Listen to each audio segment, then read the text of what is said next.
The word perspective is derived from words meaning optics and sight, to perceive and inspect, to look at and observe. And today it generally refers to a point of view.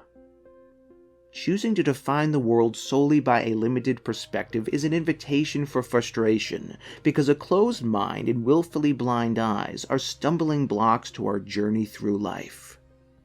And yet, when you are willing to see beyond your limited perspective, to see the world not only for what you think it is or want it to be, but for what it really is and for what it can be, you become inspired with fascination, curiosity, and wonder, empowered to see the world around you in a whole new way.